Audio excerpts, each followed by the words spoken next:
गांव का लड़का। बहुत समय पहले की बात है। एक छोटे से गांव में एक लड़का रहता था जिसका नाम रमेश था।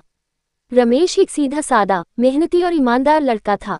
उसका परिवार गरीब था, लेकिन वे खुश थे। रमेश के पिता किसान थे और उनकी मां घर के कामकाज संभालती थी।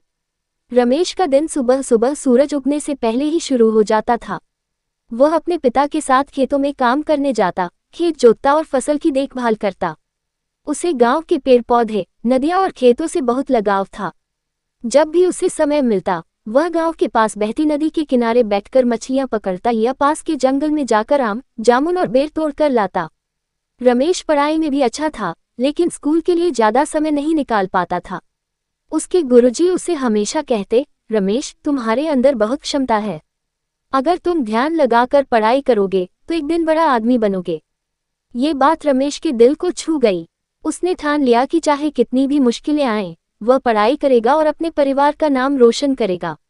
रमेश दिन में खेतों में काम करता और रात को लालटेन की रोशनी में पढ़ाई करता। गांव के लोग उसकी मेहनत और लगन की तारीफ करते थे। एक दिन गांव के पास के शहर में एक बड़ी परीक्षा का आयोजन हुआ।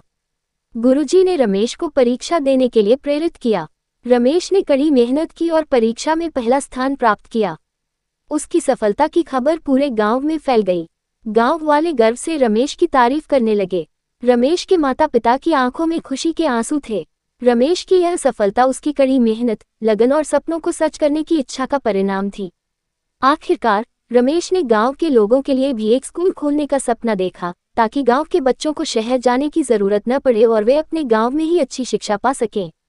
धीरे धीरे वह अपना सपना पूरा करने में कामयाब हुआ। अब गांव के बच्चे भी पढ़ाई में आगे बढ़ने लगे और रमेश की तरह अपने सपनों को पूरा करने की दिशा में बढ़ने लगे। इस प्रकार रमेश ने न सिर्फ अपने जीवन में सफलता हासिल की, बल्कि अपने गांव का भविष्य भी उज्जवल कर दिया।